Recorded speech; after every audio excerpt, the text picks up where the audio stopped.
Hey guys, welcome back to my channel. Today's video is about Gabbie Hanna once again. Hopefully you aren't sick of hearing about her just yet, but what can I say? More and more stuff keep coming out on her every single day. But before we dive in, make sure you guys are subscribed to this channel, turn on your post notifications, and comment something down below. Alright, let's get into the tea. So what's new with Gabbie Hanna? Well, a few days ago, Def Noodles posted a few videos of Gabbie where she admitted to almost doxing an underage fan because she thought that they were suspicious.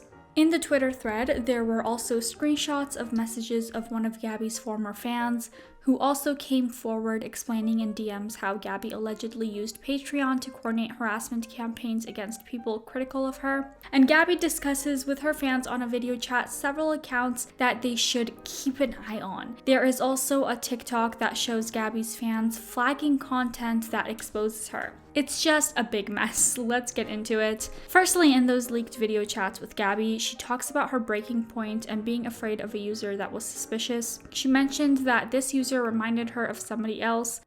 Girl, we're patrolling these accounts. We got you. I love that. Thank you.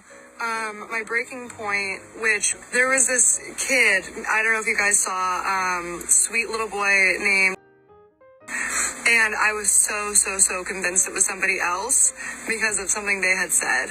She was convinced it was an adult who interacts with young children inappropriately. Apparently it was a young boy. Gabbie made him message her on Instagram and then click on a link to check his IP address. And I had them follow me on, or I had them message me on Instagram to see the account, and then had them click a link so that I could see their IP address and have them send me a video. But then once I got the video, I was like, oh my god, this person has sent me videos from somebody else before, so I know this person is capable of having somebody else send a video because they're a grown adult who interacts with young children in a way that's inappropriate and gets them to do stuff for her, send a video being like, hey, I'm this person, so the video I was like, oh, okay, but I still can't be sure if it's actually this person. And then I asked them to click something so I could see their IP address and where they were, and then I saw it and I was like, yeah, but they could have a VPN. And then I was just like, Gabbie also said that she shouldn't have done that in the first place and that she wouldn't be doing it again, but it all happened because she does not want this suspicious toxic adult who she mistook for the boy to be contacting her fans. This is how I feel right now, that every time I talk to it, the fact that you have to go through all that, it's just stupid. Exactly. And I'll never do it again. And I shouldn't have done it in the first place. I was just I was so convinced that this was this person, and I didn't want them talking to children anymore. I don't feel comfortable knowing that this person, who's a dangerous, toxic person, has access to kids. And if I see it going on and I have a really strong suspicion that it's them, that was what I was thinking, is I can't let this person infiltrate the group chats and get personal information, because I was getting other DMs from people. The next clip is again from this video chat. Gabbie and her fans discuss several accounts that they're keeping an eye on. Gabbie continues on to talk about that some of the accounts were just trolling. From me, I thought they were a friend, and I'm really scared of what they'll do. And now there's just this tension within the fandom of this person who's been harassing and threatening and playing. And I just hate how they just keep coming back and back and back. Yeah. But keep an eye out on Sophia, the newest Sophia. Someone has way too much time on their hands, and why are you gonna do that to somebody? They should really just leave you alone. Yeah, it just sucks. One of the accounts is named Maxine too.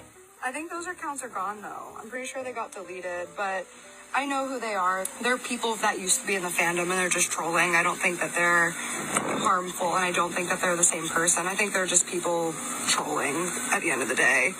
But they aren't who they say they are, that's for sure. But I don't think that they're dangerous adults, if that makes sense.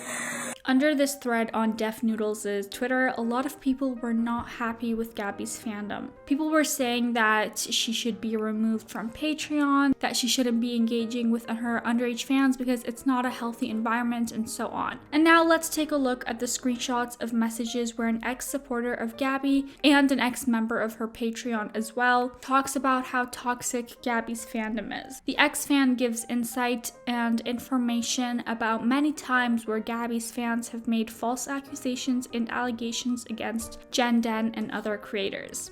In one of the texts, she said, once it was really bad last year, she put out a post to not bring social media drama onto Patreon and to have us troll hate accounts on Twitter by telling them to stream her music video. She plays it off as if we're special to her and vented to us about these things that never should have been communicated to a fan base, especially since most of the fan base has a hard time seeing when she's in the wrong. But because she got so personal, it was easy to feel like these people who have no tie to her were actually hurting someone we cared about. It's gross manipulation. Here are all the screenshots. You can pause to read them if you like.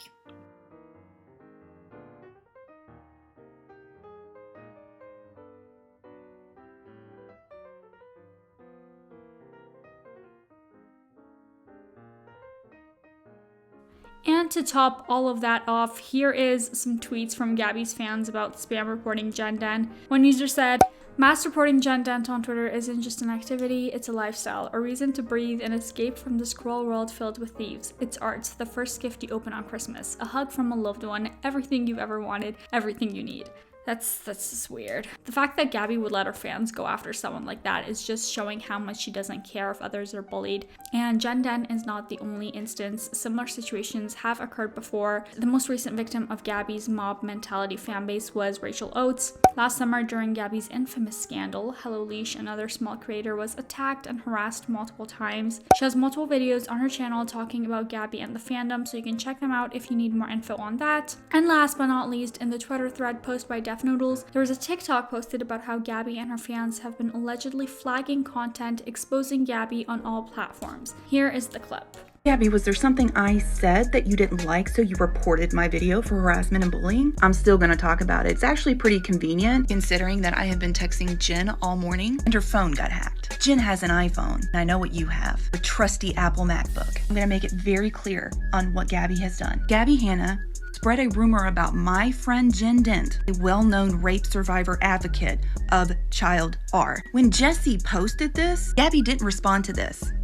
On this platform anyways, not on YouTube either. But you did on your Patreon so you could manipulate your audience. But wait, when you go into your text message with Jesse, it says, "Did you see the evidence? It's again dark." But that's not what you say on your Patreon. You said you didn't know who made the allegation. So you said you saw the evidence, but in your Patreon you didn't. So which is it? Where's the evidence? Oh wait, there isn't any because you made that shit up. If you think you're gonna silence me, you have another thing coming. Real talk, I hope Jen sues the f out of you for defamation. An evil ass. And now here's some comments under the Twitter thread that express their opinions on all of this. One user said, her patrons pay $100 a month for this. They pay $100 a month to work for her by going after whoever she tells them to. If you want, you don't have to, and they do it. They have doxed, had accounts falsely banned, harassed, stalked, and spread a rumor. This is taking it way too far, and it's time for social media platforms to take her accounts from her and block so that she can't spread this kind of insanity anymore. She needs help, and someone needs to stop her. She's not going to do it herself. There's no way she can blame this on mental health issues or ADHD. This is straight up bullying. As she screamed adult bullies, she is the bully.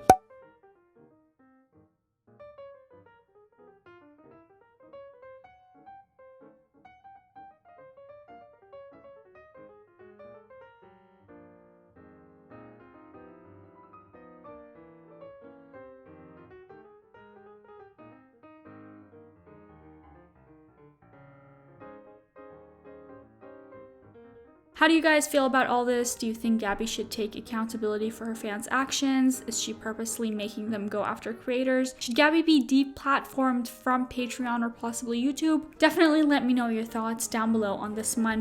And also, we have yet another update on the H3 versus Triller situation. If you don't know, H3 Productions and a bunch of other people were getting sued over copyright issues over the last Jake Paul fight, which was broadcasted by Triller. However, H3's case was still under fair use since Ethan was was giving commentary over a 45-second clip of the fight. There was the question if he pirated or illegally watched the fight, because on a Frenemies episode, he joked about not wanting to give $50 to Jake Paul, so he found another way to watch the fight. But anyhow, the lawsuit was dropped by the court, and then Triller decided to file an individual lawsuit against H3, and now it's dropped again. This is probably not stressful at all to Ethan and Hila, but Emily D. Baker, your favorite lawyer spilling legal tea on YouTube, posted about the dropping of the second lawsuit. Here's a clip. Judge Anderson's like, what we're not going to do is say that these are related. Go to your other court, deal with your other. I'm not doing it. So he declined the order to order the transfer. In the case number, the court ordered plaintiff to show cause why the separate alleged infringers named in the action were properly joined in a single action. Plaintiff had no well-pleaded facts. The court's not letting it go. The standard for federal filing is well-pleaded facts. There aren't any facts, and so they can't be well-pleaded. That the defendants did anything other than operate independently. Whether this defendant infringed is a separate event. The Jake Paul Ben Askren fight is not the event. The uploads or the alleged copyright infringement, the alleged redistribution, that is the thing. The fight airing's not the thing. It's these different uploads. And it looks like the H3 podcast talked about this like 5 days later. So it wasn't aired contemporaneous to the fight. So there may not be damages. And this is not about Ethan saying, yeah, I mean, I didn't pay for the fight. It's about the re-airing the fight, unless they're saying you pirated it for the purposes of redistributing it. Who knows if Triller won't try to come for H3 and other people involved again, but that is all we know about the situation so far. Thank you guys so much for watching. That was it for today's video. Let me know your thoughts in the comments down below, and subscribe to this channel if you enjoyed watching, because I post new videos every single week. All right, bye.